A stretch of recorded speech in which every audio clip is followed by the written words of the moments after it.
Hello and welcome, listeners, to the second episode of Sleuthing Secrets. Today, we continue our journey with the gruesome killer and detective Jack Hunter.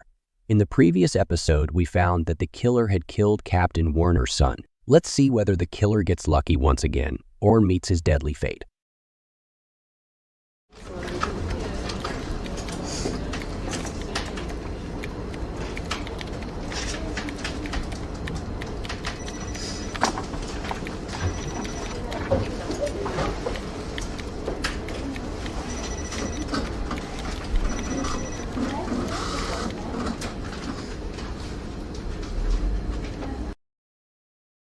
Two days after the murder, the Fort Worth police finally identified and arrested their suspect.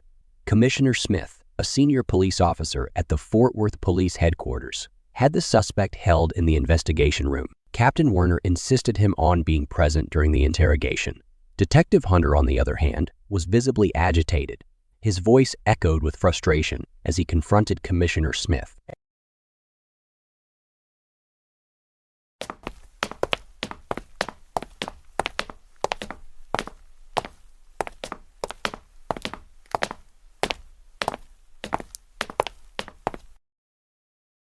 Look, Commissioner, we have got the fingerprints. There's already enough evidence to send this guy in for the lie detector test. What more do you want to question him for? I know. I just want to ask him a few questions. That's it.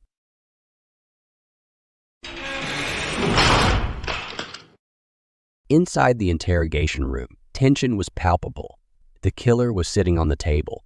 His hands were cuffed, and his lava-red eyes were looking down, and his long hair were covering his entire face. Commissioner Smith took a chair opposite him with a calm, yet intense expression on his face.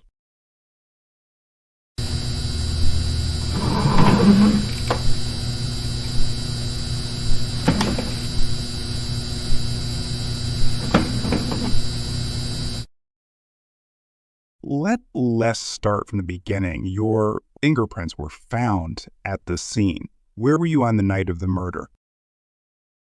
Commissioner Smith, do I look like an easy guy who's going to answer all your questions just on one request? I mean, come on, try something different to request me. Hearing this, Jack Hunter, who was standing next to Captain Warner, got infuriated and started punching him and banging his head on the table. How about this, huh?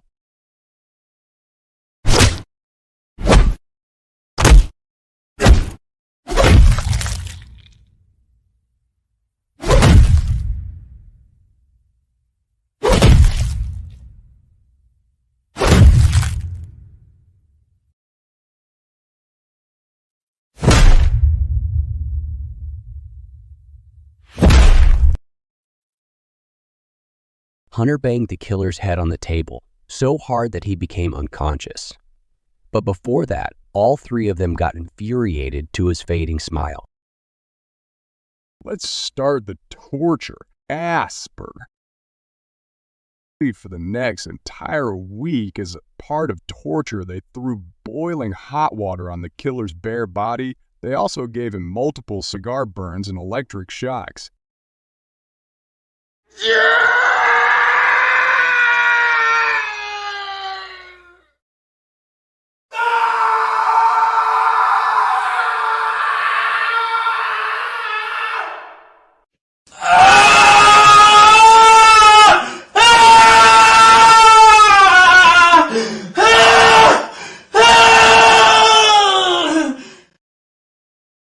After a week of vigorous imprisonment and unbearable torture, the killer was once again brought to the investigation chamber. Finally, he agreed to open his mouth. I need a cup of coffee. Commissioner Smith, unfazed by the request, responded with confidence.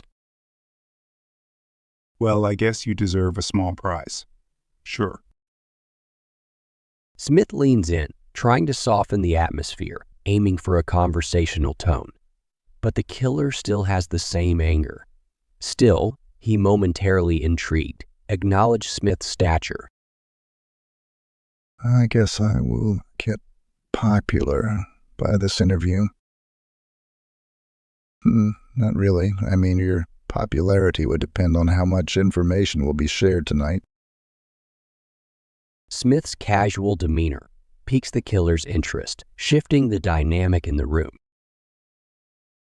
So, what are we going to talk about? You said you have my fingerprints. By now I should be hanged by the law. Well, the question that is hurting my mind the most is, why did you kill Captain Warner's son? But I want to know the details that I have missed out.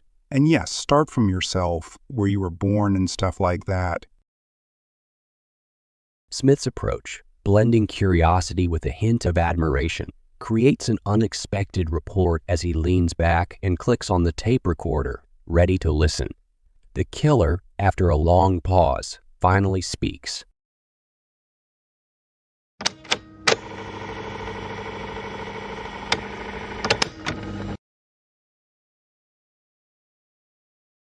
As the killer begins his story, the layers of his dark past unfold, revealing a life marked by tragedy, choices, and an inevitable descent into crime. But what was the killer's confession? What was the reason behind the murder of Captain Warner's son and the other two victims? Join us in the next episode as we delve deeper into the harrowing and relentless investigation of Hunter and the twisted mind of the Fort Worth serial killer. Also, thank you for tuning in to Sleuthing Secret. Make sure to subscribe for more spine-tingling tales.